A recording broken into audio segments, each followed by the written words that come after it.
Shalom anak-anak kelas 6. Salam sehat untuk kita semua. Kita bersyukur dengan kesehatan dan keberadaan kita yang baik. Kita bersyukur kepada Tuhan dan mari kita gunakan berkat yang diberikan Tuhan pada kita untuk kita boleh memuliakan Tuhan dengan cara apa? Dengan semangat akan mengikuti pelajaran hari ini. Ya, setuju ya? Ibu harap anak-anak boleh mengikuti penjelasan Ibu Samsinar dari awal sampai selesai, bahkan mengerjakan tugasnya dengan penuh antusias. Baik, nah kita hari ini berada di bab yang ke-13. Tidak lama lagi pelajaran kita sudah mau selesai ya. Jadi kalian harus tuntaskan pelajaran-pelajaran kalian dan selesaikan tugas-tugasnya. Di bab yang ke-13 ini judulnya tentang integritas diri. Tujuan dari pelajaran ini, anak-anak dapat menerapkan integritas diri sebagai kehidupan yang beriman kepada Kristus. Kemudian tujuan yang kedua adalah menganalisis ibadah yang sejati dengan membangun integritas diri. Integritas adalah keadaan yang menunjukkan kesatuan yang utuh sehingga memiliki potensi dan kemampuan yang memancarkan kewibawaan dan kejujuran. Integritas juga berarti walk the talk, artinya melakukan apa yang dikatakan. Atau integritas dalam arti yang singkat yang dapat kalian pahami adalah jujur, kejujuran. Seorang yang berintegritas itu akan terlihat dari apa? Dari perkataan dan tindakan atau perbuatannya yang benar. Nah, ada satu kisah anak-anak dari seorang guru dan 4 muridnya. Suatu hari, guru akan menilai integritas dari keempat muridnya. Guru memberi mereka masing-masing 1 buah apel.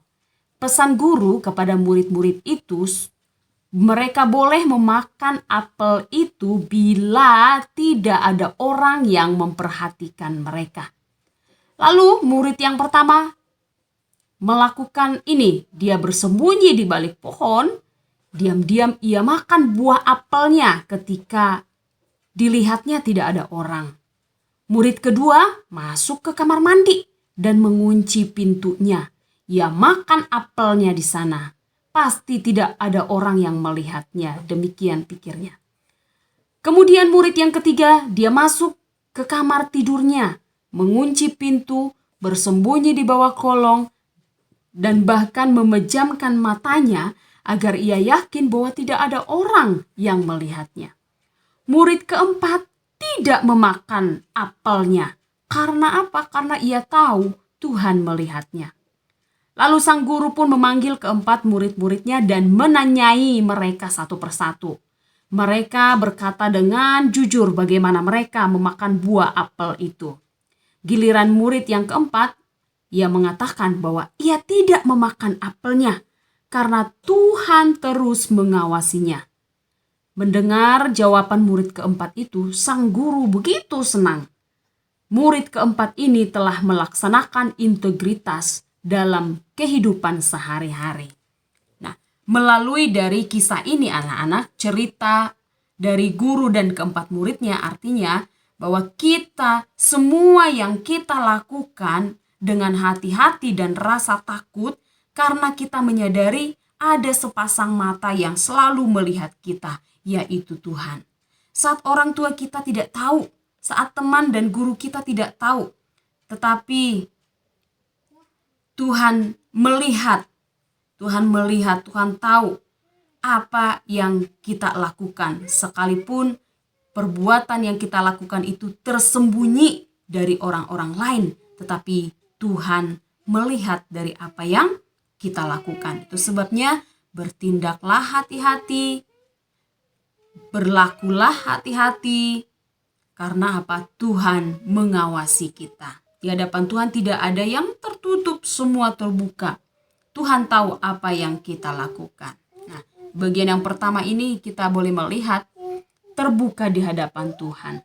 Integritas tercermin dalam karakter seseorang. Seorang peserta didik yang memiliki integritas akan memiliki tanggung jawab untuk belajar.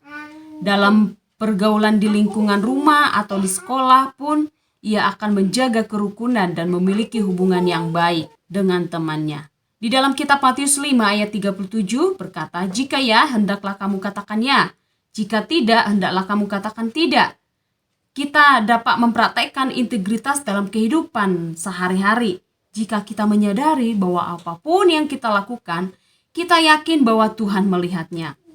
Firman Tuhan yang sudah kita dengarkan tadi mengatakan bahwa hendaklah kita berbuat jujur. Bahkan Tuhan Yesus menekankan soal kejujuran ini di dalam khotbahnya di bukit, ketika dia mengingatkan para murid agar selalu bertindak jujur. Ketidakjujuran bukan hanya menipu diri sendiri, melainkan juga menipu Allah. Ketidakjujuran juga pernah dilakukan oleh Ananias dan Safira dalam Kisah Para Rasul 5 ayat 1-11. Karena ketidakjujuran mereka kepada Rasul Tuhan, sehingga mereka mati seketika.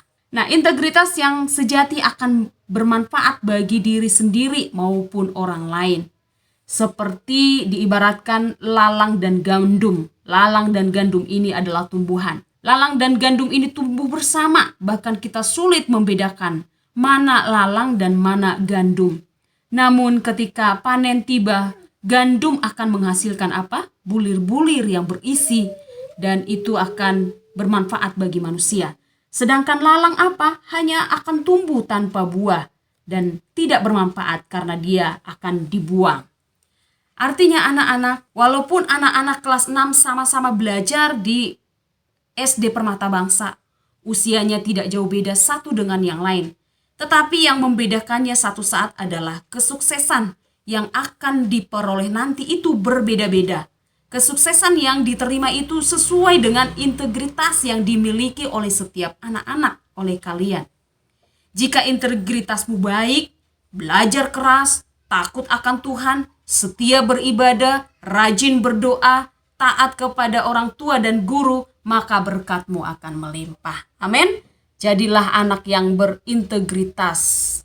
Tuhan mau supaya anak-anak Tuhan hidup sebagai anak-anak yang berintegritas, anak-anak yang jujur. Apa yang dikatakan dan yang dilakukan itu sepadan. Ya, ini pelajaran kita anak-anak. Mudah-mudahan bisa dipahami dan bisa dilakukan.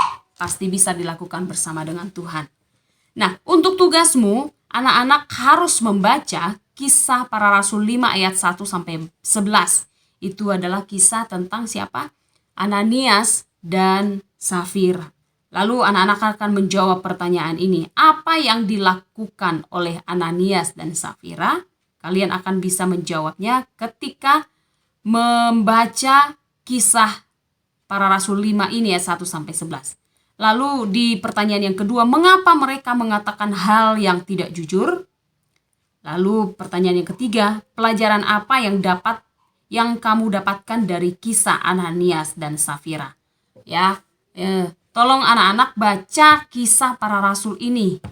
Ya, kisah tentang Ananias dan Safira supaya kamu bisa menjawabnya. Yang Ibu Samsinar temui kadang-kadang ketika diberi tugas seperti ini, dijawab tetapi tidak sesuai dengan pertanyaan. Karena apa?